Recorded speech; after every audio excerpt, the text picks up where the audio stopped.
Have you ever wondered what happens after we take our last breath? That question has been on humanity's mind since the beginning of time. What happens to us when our bodies stop working? Is it all over, or is there something more? Today we're going to dive deep into this question from all angles, comparing near-death experiences, mediums, and reincarnation, backed by the most relevant scientific studies and impactful testimonies. We'll also look at skeptical theories that try to explain these phenomena. We'll show you everything, the believable, the strange, and even the questionable. So get comfortable, because we compare, and you decide.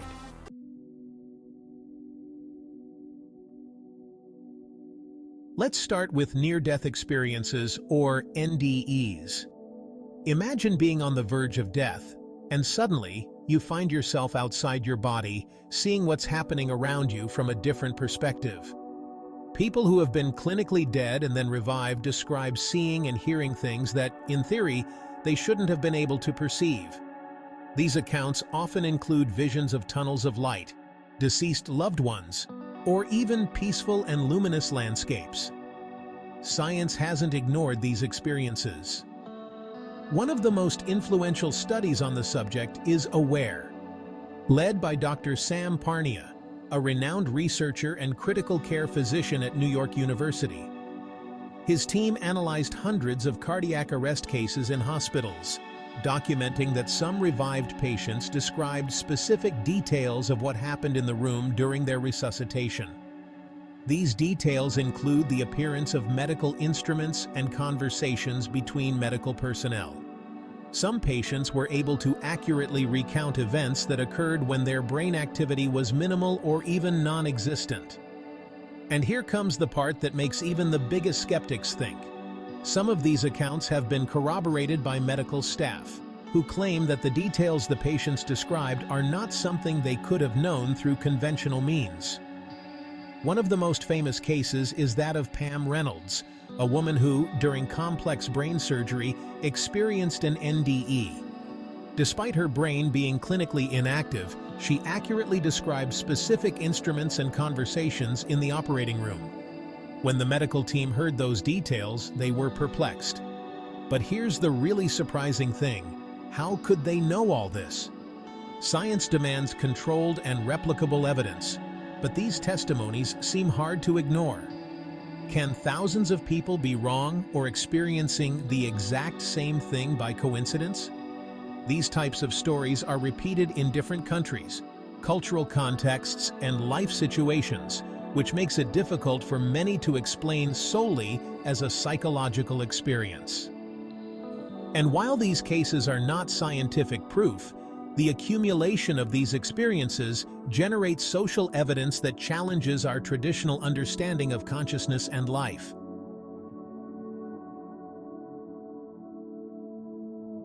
Let's move on to mediumship. This topic is well known and highly controversial. Here we are talking about mediums like James Van Praagh, Tyler Henry, and Teresa Caputo, who claim to have the ability to communicate with deceased people. Could they be a real connection to the afterlife? Or is it just a show to take advantage of people? Tyler Henry, for example, is known as the Hollywood medium and has given readings to several celebrities. In one session, he described to Jamie Presley, the famous actress, specific details about a ring belonging to her grandmother, something that, in theory, he could not have known.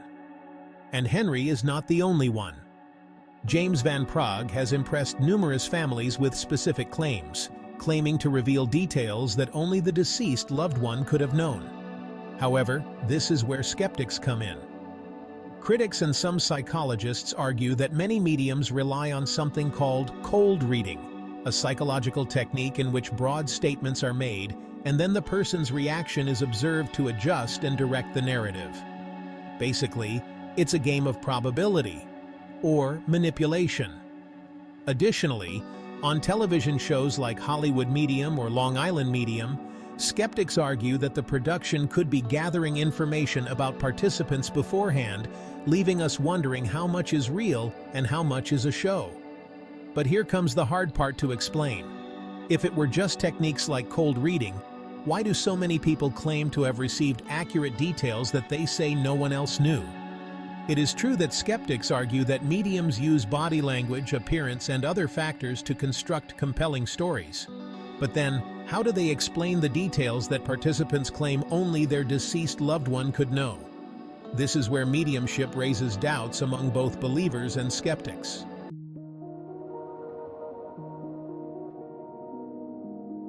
And if talking to the dead wasn't intriguing enough, here's something else: reincarnation. Imagine a child telling you specific details of a past life, including names, places, and events that they should not know. Could consciousness really be reborn in another body? This is where Dr. Ian Stevenson, a renowned psychiatrist who dedicated his life to investigating these cases, comes in. Stevenson documented more than 2,500 cases of children who claimed to remember past lives.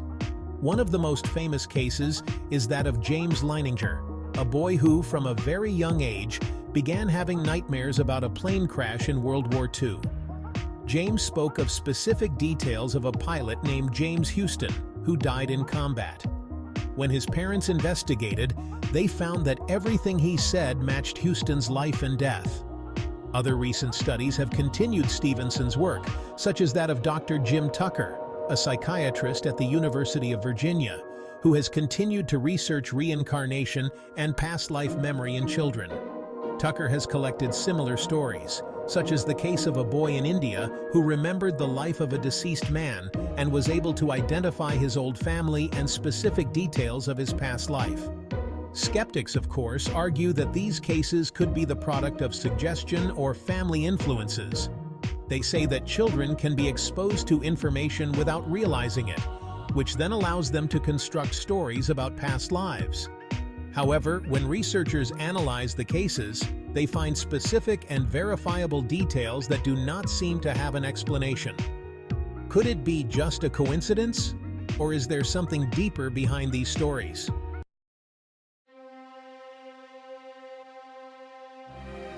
Here's the part many didn't expect. These phenomena don't just impact patients. Doctors and surgeons have also changed the way they view life after hearing or witnessing inexplicable experiences in their patients. Take the case of Dr. Bruce Grayson, a psychiatrist and one of the leading researchers in the field of NDEs. Grayson has documented numerous cases in which patients, even while deeply anesthetized, were able to recall specific details of their surroundings during surgeries. Grayson claims that these accounts cannot be explained solely by known brain processes, and this led him to further explore the relationship between consciousness and the physical body. Another interesting case is that of Dr. Manuel Sansegarra, a Spanish surgeon and former head of the general surgery service at the Hospital Universitari de Bellvitge in Barcelona. Sansegarra heard multiple accounts from patients who, after resuscitation, remembered exact details of what was happening around them while they were clinically dead. These testimonies led him to question the nature of consciousness and the possibility of life after death. Sansegarra eventually wrote a book titled Superconsciousness Exists, in which he defends the reality of NDEs and their profound meaning. And not only that, some of these doctors have adopted a more empathetic and holistic medical practice. They now consider not only the physical aspect of the patient, but also their emotional and spiritual well-being, an approach that is especially important in critical or terminal cases. But now the million-dollar question: how credible is all of this? Science, of course, needs controlled conditions to accept something as true, but the accumulation of testimonies and the pattern of shared experiences are something that many do not consider easy to ignore. Here at Compare and Decide, we took this dilemma to ChatGPT to see its conclusion after analyzing all the material. We asked it, how convinced would you be from 1 to 100 about the existence of life after death? And after reviewing all the evidence we've gathered in this video, its answer was 60 out of 100. Why 60? because while it recognizes that there is still a lack of controlled scientific evidence, it considers the weight of anecdotal evidence difficult to ignore.